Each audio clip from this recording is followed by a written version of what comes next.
హైదరాబాద్ బేగంపేట విమానాశ్రయంలో సోమవారం అర్ధరాత్రి భారీ అగ్ని ప్రమాదం సంభవించింది. విమానాలు మరమ్మతులు చేసే షెడ్డులో ఈ ప్రమాదం చోటు చేసుకుంది.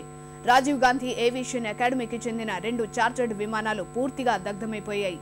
మరో హెలికాప్టర్ కూడా మంటల్లో కాలిపోయినట్లు తెలుస్తోంది. అయితే అధికారులు మాత్రం ఈ విషయాన్ని ధృవీకరించడం లేదు.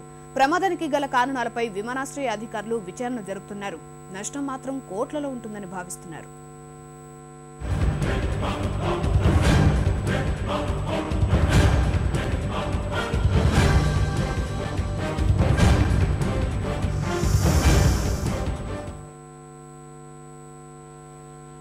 బేగంపేట విమానాశ్రయంలో అర్ధరాత్రి సమయంలో ఊహించని విధంగా భారీ అగ్ని ప్రమాదం జరగడంతో విమానాశ్రయ వర్గాలతో పాటు పోలీసులు ఒక్కసారిగా ఉలిక్కిపడ్డారు. ప్రమాదం జరిగిన సమయంలో షెడ్ లోపల ఎవరూ లేకపోవడంతో ప్రాణ నష్టం జరగలేదు. విమానాశ్రయ ఆవరణలో బోయిన్పల్లి వైపు విమానాలకు మరమ్మతులు చేసే షెడ్ ఉంది. సోమవారం 11:30 గంటల ప్రాంతంలో ఈ షెడ్లో ఒక్కసారిగా మంటలు చెలరేగాయి.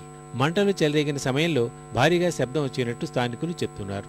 మంటల ధాటికి షెడ్ పైకప్పు పూర్తిగా కుప్పకూలిపోయింది. 2 చార్టర్డ్ విమానాలు మంటలకు ఆహుతి అయ్యాయి. మరో హెలికాప్టర్ ప్రమాదంలో దగ్ధమైనట్టు అనుమానాలు వ్యక్తమవుతున్నప్పటికీ ఈ విషయం విమానాశ్రయ వర్గాలు ధృవీకరించడం లేదు.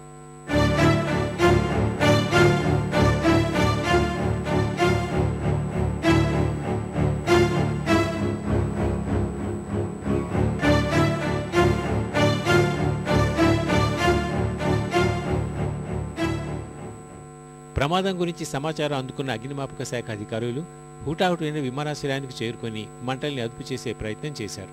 సుమారు 14 అగ్నిమాపక శకటాలతో అగ్నిమాపక శాఖ ఎయిర్ ఫోర్స్ సిబ్బంది 2 గంటల పాటు శ్రమించి మంటల్ని అదుపు చేశారు.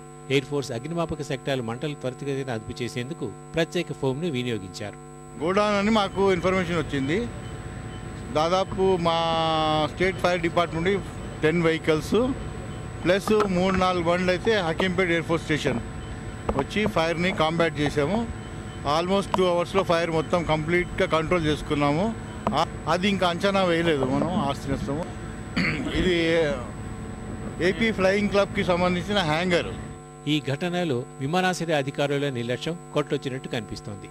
అగ్ని ప్రమాదాన్ని ప్రాథమిక స్థాయిలో గుర్తించి అప్రమత్తం చేసే యంత్రాలు షెడ్లో లేకపోవడంతో ప్రమాద తీవ్రత అధికమైందని విమర్శలు వినివస్తున్నాయి. అగ్ని ప్రమాదం జరగడానికి గల కారణాలపై విమానాశ్రయ అధికారులు విచారణ జరుపుతున్నారు. గత 20 ఏళ్లలో బేగంపేట విమానాశ్రయంలో ఈ స్థాయిలో భారీ అగ్ని ప్రమాదం చోటు చేసుకోలేదు.